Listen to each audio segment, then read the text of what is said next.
Hi guys, இப்போது இந்த வீடியோவில் HTML இருக்கிற லிஸ்ட் அப்படின்னா என்னென்னு பார்க்கலாம். லிஸ்ட்டுனா என்ன, அதில் என்னென்ன டைப்ஸ்லாம் இருக்குது அப்படின்றத இந்த வீடியோவில் பார்க்கலாம். ஓகேங்களா? ஓகே, ஃபைலை ட்ராக் அண்ட் ட்ராப் பண்ணிவிட்டு லிஸ்ட்டுக்காக தனியாக ஒரு ஃபைல் ஒன்று க்ரியேட் பண்ணிக்கலாம். list.html அப்படின்னு. ஓகேங்களா? ஸோ பாய்லர் பிளேட்காக Shift+1 என்டர். ஓகே, இப்போது இந்த டாக்குமெண்ட்டுக்கு பதில் லிஸ்ட் அப்படின்னு போட்டுக்கலாம். ஓகேங்களா? ஸோ பாடி டேக் இங்கே இருக்குது. ஸோ இதுக்குள்ளார லிஸ்ட்டு பார்க்கலாம். ஆக்சுவலாக HTML ரெண்டு டைப்பாக லிஸ்ட் இருக்குது. ஓகேங்களா? ஒன்று வந்து ஆர்டர்ட் லிஸ்ட் அப்படின்னு சொல்லுவாங்க, OL அப்படின்னு சொல்லுவாங்க. அப்புறம் இன்னொரு லிஸ்ட்டு வந்து ரெண்டாவது இன்னொரு டைப் இருக்குது, UL அப்படின்னு சொல்லுவாங்க. ஓகேவா? அன்ஆர்டர்ட் லிஸ்ட் அப்படின்னு சொல்லுவாங்க. இந்த மாதிரி ரெண்டு லிஸ்ட் இருக்குது. ஓகேங்களா? ஆர்டர்ட் லிஸ்ட் அப்படின்னா என்ன அப்படின்னா, OL அப்படின்னு போட்டு ஒரு டேக் இருக்குது, அதில் LI அப்படின்னு போட்டு, ஸோ இதுக்குள்ளார நம்ம ஏதாவது ஒரு வேல்யூஸ் கொடுக்கலாம். ஓகேங்களா? 1, அதே மாதிரி 2, 3 இந்த மாதிரி கொடுக்கலாம். ஓகேங்களா? ஸோ இப்போது இந்த ஆர்டர்ட் லிஸ்ட்டு அப்படின்னா என்ன அப்படின்னா 1, 2, 3 அந்த மாதிரி வரும். ஓகேங்களா? லிஸ்ட்டு இந்த நேம்ஸ் பக்கம் 1, 2, 3 அந்த மாதிரி ஆர்டராக வரும். ஓகேங்களா? நான் இதை ரன் பண்ணி காட்டினா உங்களுக்கு புரியும். ஜஸ்ட் இருங்க, இங்கே காட்டுறேன். H1 டேக் அப்படின்னு போட்டு ஆர்டர்ட் லிஸ்ட். ஸோ இதே மாதிரி அன்ஆர்டர்ட் லிஸ்ட்டும் இருக்குது இல்லையா?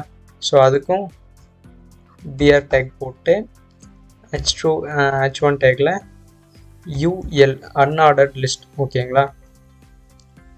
ஸோ UL அப்படின்னு ஒரு டேக் இருக்குது, UL அப்படின்னு ஒரு டேக் இருக்குது, அதுக்குள்ளார LI அப்படின்ற ஒரு டேக். ஓகேங்களா? UL உள்ள LI அன்ஆர்டர்ட் லிஸ்ட்டு உள்ள லிஸ்ட். ஓகேங்களா? ஓகே, இதில் 1, அதே மாதிரி 2, அதே மாதிரி 3. ஓகேங்களா? இந்த மாதிரி கொடுத்துட்டு இப்போ நான் சேவ் பண்ணிட்டு ரன் பண்ணுறேன். இப்போது இதுதான் நம்ம ஃபைல். கரெக்டாக? ஸோ index.html இங்கே இருக்குது, list.html தான் கோட் எழுதியிருக்கோம். ஓகே, இப்போ இதை ட்ராக் அண்ட் ட்ராப் பண்ணிட்டு இங்கே பார்த்தோம் அப்படின்னா தெரியும். நான் ஜூம் பண்ணுறேன். ஆர்டர்ட் லிஸ்ட் அப்படி இல்லை, ஆர்டர்ட் லிஸ்ட் OLனா ஆர்டர்ட் லிஸ்ட். கரெக்டாக? ஸோ அதில் 1, 2, 3 பக்கம் பாருங்கள். 1 அப்படின்னு போட்டு 1 அப்படின்னு வந்திருக்கு, 2ன்னு போட்டு 2 வந்திருக்கு, 3ன்னு போட்டு 3 வந்திருக்கு. ஸோ ஆர்டராக ஒரு விஷயம் பிரிண்ட் பண்ணணும் அப்படின்னா ஆர்டர்ட் லிஸ்ட் யூஸ் பண்ணுவோம். ஓகேங்களா? அன்ஆர்டர்டில் ஒரு லிஸ்ட்டு பிரிண்ட் பண்ணணும் அப்படின்னா இது தான் யூஸ் பண்ணுவோம், UL தான் யூஸ் பண்ணுவோம். ஓகேங்களா? இதுக்கு பாருங்கள் டாட் தான் வந்திருக்கு. ஸோ இதுதான் இந்த 2 டைப்ஸான லிஸ்ட். ஓகேவா? ஓகே, இதை நம்ம கொஞ்சம் டிஃப்ரெண்ட்டாக இம்ப்ளிமெண்ட் பண்ணி பார்க்கலாம். நம்மளோட ஒரு வெப்சைட்டாக இம்ப்ளிமெண்ட் பண்ணி பார்க்கலாம். ஓகேங்களா? Okay, UL. Okay, ordered list, அதுக்கு கீழே ஏதாவது ஒரு பேராகிராஃப்,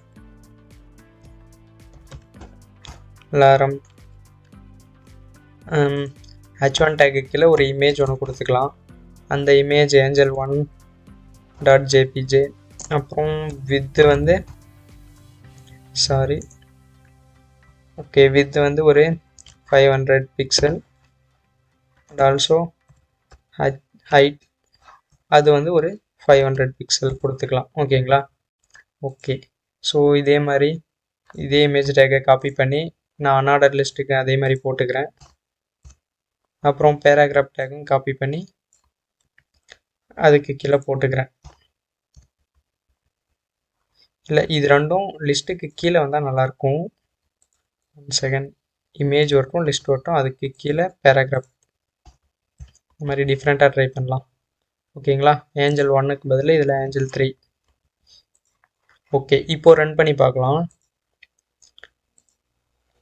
பார்த்தீங்கன்னா தெரியும், ரொம்ப அழகாக வந்திருக்கும்.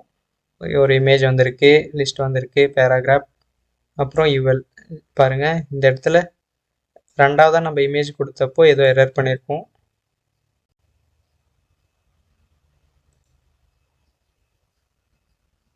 ஓகே, இந்த மாதிரி ஒரு இமேஜே இல்லை. கரெக்டாக?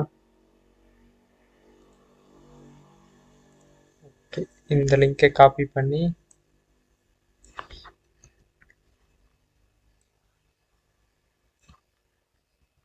ஓகே இப்போ வரும்.